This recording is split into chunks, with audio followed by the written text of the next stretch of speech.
Hi officers, இந்த வீடியோவில் நாம் சுதேசி இயக்கங்கள் இந்த இயர்ஸ் எல்லாம் இந்த வீடியோவில் பார்க்கலாம். சுதேசி இயக்கம் 1905. சுதேசி இயக்கம் தோற்றுவிட்டது 1905. சுதேசி இயக்கத்தை இந்தியா முழுவதும் பரப்பியவர்கள் யார் அப்படின்னா, பூனா மற்றும் பம்பாயில் திலகர் பரப்பினார். அதாவது சுதேசி இயக்கத்தை இந்தியா முழுவதும் பரப்பியவர்கள். பூனாவில் யார் பரப்புனாங்க, பூனா மற்றும் பம்பாயில் யார் பரப்புனாங்க அப்படின்னா திலகர் பரப்புனார். பஞ்சாபில் லாலா லஜபதி ராயும் அஜித் சிங்கும் பரப்புனார். டெல்லியில் சையது ஹைதர் ராஜா பரப்புனார். மதராஸில் சிதம்பரம் பிள்ளை பரப்புனார். இவங்க எல்லாம் சுதேசி இயக்கத்தை இந்தியா முழுவதும் பரப்பியவர்கள். பூனா மற்றும் பம்பாயில் திலகர், பஞ்சாபில் லாலா லஜபதி ராய் அஜித் சிங், டெல்லியில் சையது ஹைதர் ராஜா, மதராஸில் சிதம்பரம் பிள்ளை, இவர்கள் தான் பரப்பினவர்கள். அடுத்தது முஸ்லீம் லீக் இயக்கம் 1906. முஸ்லீம் இயக்கம் கொண்டு வரப்பட்டது 1906. அடுத்தது லக்னோ ஒப்பந்தம் 1916.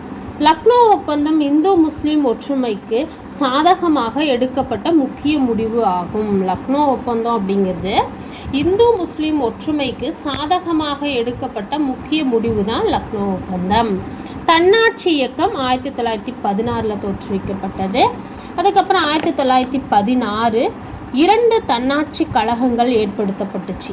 1916 2 தன்னாட்சி கழகங்கள் ஏற்படுத்தப்பட்டுச்சு. அது எது என்ன? ஏப்ரல் பூனாவில் திலகர் தன்னாட்சி கழகத்தை தொடங்கினார். பூனாவில் திலகர் தன்னாட்சி கழகத்தை தொடங்கினவர் யாருன்னா திலகர். ஏப்ரல் மாதத்தில் தான் திலகர் பூனாவில் தன்னாட்சி இயக்கத்தை தொடங்கினார். அடுத்தது திலகரின் தன்னாட்சி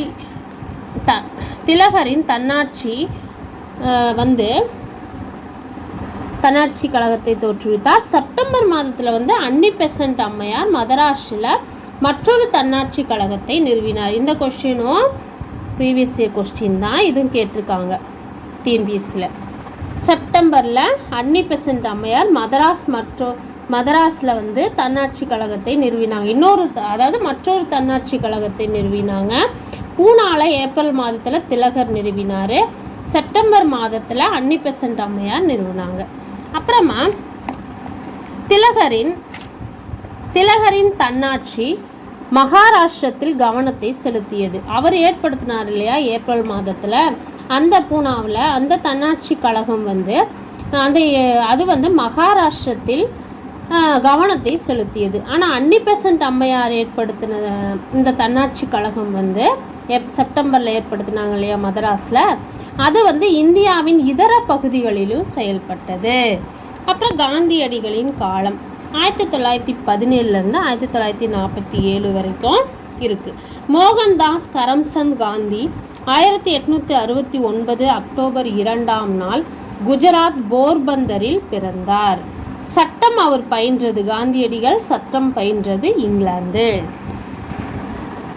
அப்புறமா 1993 தாதா அப்துல்லா என்பவருக்காக தென்னாப்பிரிக்கா சென்றார். 20 ஆண்டுகள் தென்னாப்பிரிக்காவில் இருந்தார். யாருக்காக சென்றார் அப்படின்னா 1893 தாதா அப்துல்லா அப்படிங்கிறவருக்காக தென்னாப்பிரிக்கா சென்றார். 20 ஆண்டுகள் அங்கே இருந்தார் காந்தியடிகள். அதுக்கப்புறம் தென்னாப்பிரிக்காவில் நடால் இந்தியா காங்கிரஸ் மற்றும் இந்தியன் ஒப்பீனியன் என்ற பத்திரிகையை ஆரம்பித்தார். காந்தியடிகள் தென்னாப்பிரிக்காவில் இருக்கும் பொழுது என்ன பத்திரிகை ஆரம்பித்தார் அப்படின்னு கேட்டால், நடால் இந்தியன் காங்கிரஸ் மற்றும் இந்தியன் ஒப்பீனியன், இந்த 2 பத்திரிகைகளுடைய ஆசிரியர் ஆரம்பித்தவர் யாருன்னு கேட்டால் மறக்காமல் காந்தியடிகள்னு நீங்கள் டிக் பண்ணிடணும். அடுத்தது தென்னாப்பிரிக்காவில் காந்திக்கு உதவியவர்கள் யார் அப்படின்னா சிஎஃப் ஆண்ட்ரூல் தான் உதவினார். 1915 இந்தியா திரும்பினார். அவர் 1893 போனார். 20 வருஷம் கழிச்சு 1915 இந்தியா திரும்பினார். அடுத்தது ராஜ்குமார் சுக்லா.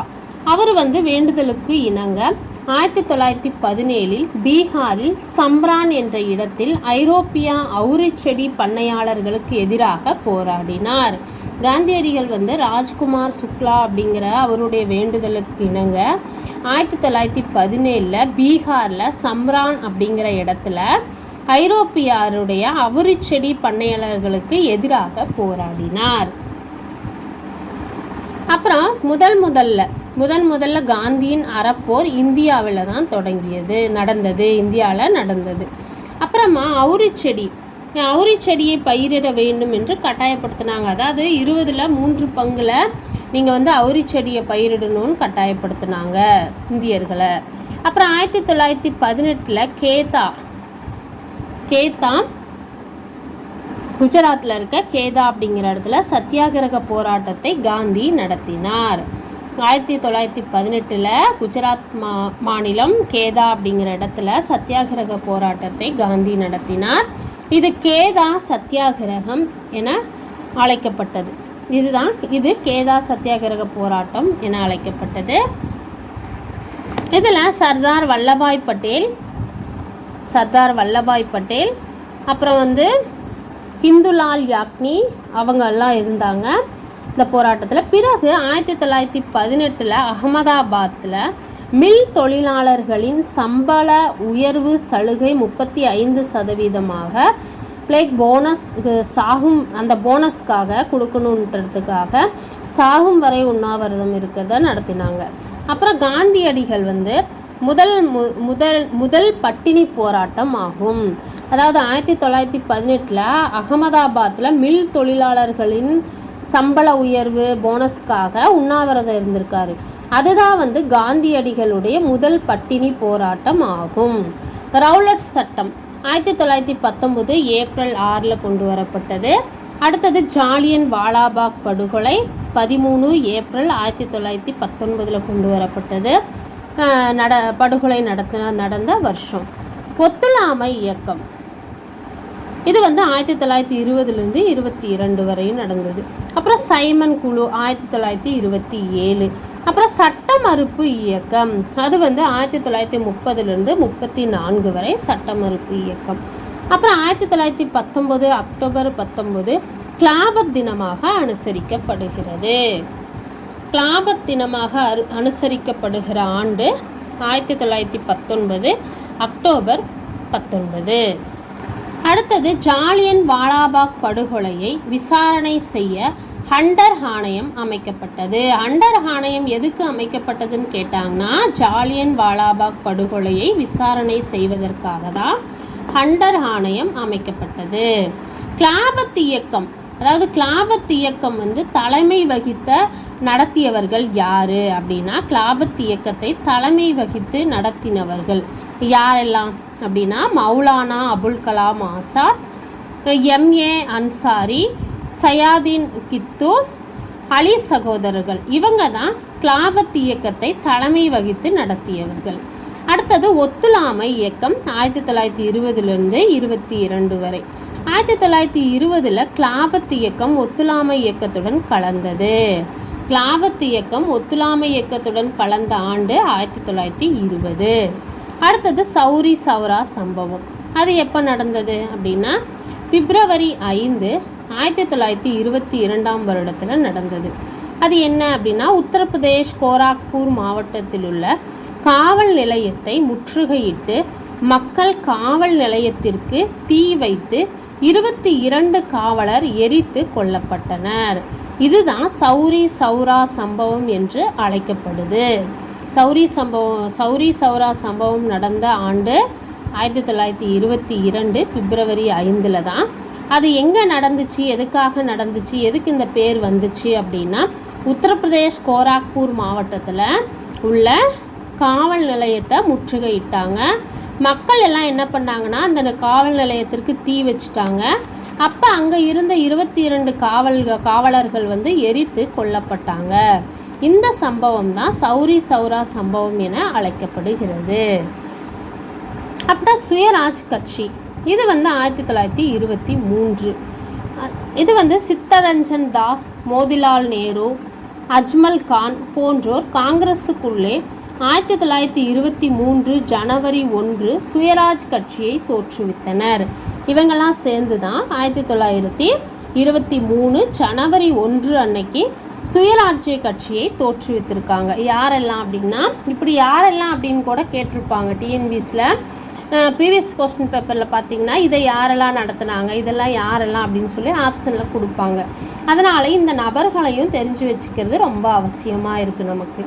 சித்தரஞ்சன் தாஸ், மோதிலால் நேரு, அஜ்மல் கான், இவங்க 3 பேரும் தான் சுயராஜ்ய கட்சியை 1923 ஜனவரி 1 அன்றைக்கு தோற்றுவிட்டாங்க. அப்புறம் மாற்றத்தை விரும்பாதவர்கள்னு ஒரு கூட்டம் இருந்தாங்க. இவங்கெல்லாம் மாற்றத்தை விரும்பாதவர்கள் அப்படின்னு அழைக்கப்பட்டனர். படேல், யாரெல்லாம் அப்படி அழைக்கப்பட்டாங்க அப்படின்னா, படேல், ராஜேந்திர பிரசாத், ராஜாஜி, எம்ஏ அன்சாரி, இவங்கெல்லாம் மாற்றத்தை விரும்பாதவர்கள் என அழைக்கப்பட்டனர். அப்புறம் சைமன் குழு 1927. குழு தலைவரான சர் ஜான் சைமன் என்பவரது பெயரால் சைமன் குழு என்று அழைக்கப்படுது. சைமன் குழுன்னு ஏன் பேர் வந்துச்சுன்னா, குழுவுடைய தலைவர் சர் ஜான் சைமன், அதனால் இந்த பெயர் பெற்றது. அப்புறம் நேரு அறிக்கை, அது கொண்டு வரப்பட்ட ஆண்டு 1928. எதிர்கால இந்தியாவின் அரசியல் அமைப்பு சட்டம் ஒன்றை வரைவதற்கு 8 பேர் கொண்ட குழு ஏற்படுத்தப்பட்டுச்சு. இதன் தலைவர் யாராக இருந்தார் அப்படின்னா, மோதிலால் நேரு தான் இதனுடைய தலைவராக இருந்தார். 8 பேர் கொண்ட குழு ஏற்படுத்தப்பட்டது.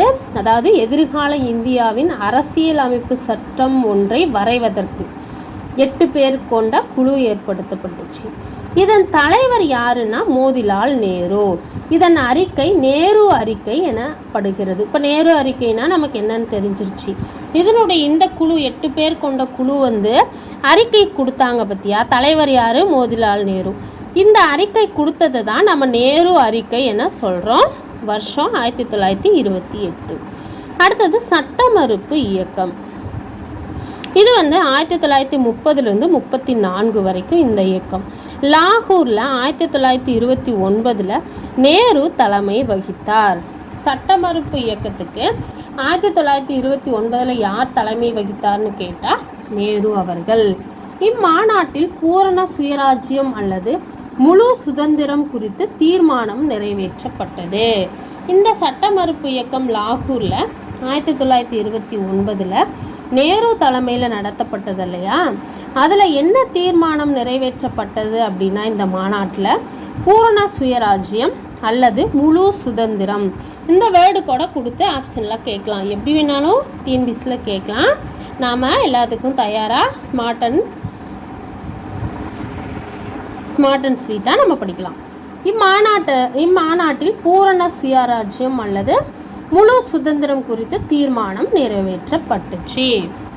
அடுத்து தண்டி யாத்திரை 1930 மார்ச் 12. தண்டி யாத்திரை 1930 மார்ச் 12. டிஎன்பிஎஸ்சியில் இயர் கொடுத்து இந்த பக்கம் இயக்கங்களை கொடுத்து இயர் கொடுத்து கேட்கலாம், அல்லது வரிசைப்படுத்துங்கன்னு கேட்கலாம், அல்லது யாரெல்லாம் இந்த கூட்டத்தில் கலந்துக்கிட்டாங்கன்னு கேட்கலாம். எப்படி வேணாலும் பொறுத்துக்க டைப்பில் கேட்கலாம், காரணம் கூற்றில் கேட்கலாம். அதனால் நம்ம எல்லாமே பார்த்து நோட் பண்ணி எடுத்து வச்சுக்கோங்க. தண்டி யாத்திரை 1930 மார்ச் 12. தலைமை காந்தி தொடங்கினார். தண்டி யாத்திரை தொடங்கினவர் யாருன்னா தலைமையேற்று காந்தியடிகள். 78 சீடர்கள் புறப்பட்டாங்க. இவரோடு கூட தண்டி யாத்திரைக்கு எத்தனை பேர் புறப்பட்டாங்கன்னா 78 சீடர்கள் புறப்பட்டனர். 200 மைல்கள் நடந்தாங்க. 1930 ஏப்ரல் 5ஆம் நாள் தண்டி கடற்கரையை சென்றடைந்தாங்க. அதாவது தண்டி யாத்திரை 1930 ஸ்டார்ட் பண்ணாங்க இல்லையா, மார்ச் 12ஆம் தேதி. அது 200 மைல்கள் நடந்து போனாங்க. எப்போ அது சென்றடைஞ்சாங்க அப்படின்னா, தண்டி கடற்கரைக்கு சென்றடைஞ்சாங்க அப்படின்னா 1930 ஏப்ரல் 5ஆம் தேதி அங்கே போயிருக்காங்க. அப்புறம் வட்டமேசை மாநாடுகள் 1930 32 வரை 3 மாநாடுகள் நடந்தது இல்லையா. ஃபஸ்ட்டு வட்டமேசை மாநாடு லண்டனில் நடந்துச்சு. அது 1931 மார்ச் 8 காந்தி இர்வின் ஒப்பந்தம் அப்போ தான் நடந்துச்சு. காந்தி இர்வின் ஒப்பந்தம் யார் யாருக்கு இடையில் நடந்ததுன்னா அம்பேத்கரும் காந்தியும் தானே. 1931 மார்ச் 8 காந்தி இர்வின் ஒப்பந்தம் நடந்தது. இரண்டாவது வட்டமேசை மாநாடு லண்டன், காந்தி கலந்து கொண்டார். காந்தி கலந்து கொண்டது எந்த வட்டமேசை மாநாடுனா இரண்டாம் வட்டமேசை மாநாடு, அதுவும் லண்டனில் தான். இந்திய அரசு சட்டம் கொண்டு வரப்பட்ட ஆண்டு 1935. அதுக்கப்புறம் தான் இந்திய அரசு சட்டம் கொண்டு வந்திருக்காங்க. அதுக்கப்புறம் பூனா ஒப்பந்தம் 1932 20 செப்டம்பரில் எரவாடா சிறையில் காந்தி உண்ணாவிரதம் இருந்தார். அப்புறம் இறுதியில் வந்து அம்பேத்கர் காந்தி இடையில் ஏற்பட்ட இதுவே பூனா ஒப்பந்தம். அதாவது பூனா ஒப்பந்தம் ஏற்பட்டுச்சு இல்லையா 1932. அது எதனால் ஏற்பட்டுச்சு அப்படின்னா அம்பேத்கர் காந்தி இடையில் ஏற்பட்டது தான். ஆனால் இர்வின் ஒப்பந்தம், அதாவது வட்டமேசை மாநாட்டில் நடந்துச்சு இல்லையா இந்த இர்வின் ஒப்பந்தம், இவர் வந்து காந்தி வந்து இந்த வட்டமேசை மாநாட்டில் கலந்து கொண்ட போது இந்த இர்வின் ஒப்பந்தம் ஏற்படுத்தப்பட்டுச்சு 1931 மார்ச் 8. இதில் வந்து இவர் மட்டும்தான், காந்தியடிகள் மட்டும்தான். ஆனால் பூனா ஒப்பந்தத்தில் தான் வந்து காந்தியடிகளுக்கும் அம்பேத்கருக்கும் இடையில் நடைபெற்றது. அது இல்லை, இதுதான் பூனா ஒப்பந்தம் 1932. இந்த ஒப்பந்தம் ஏற்படுத்தப்பட்டுச்சு. 148 இடங்கள்.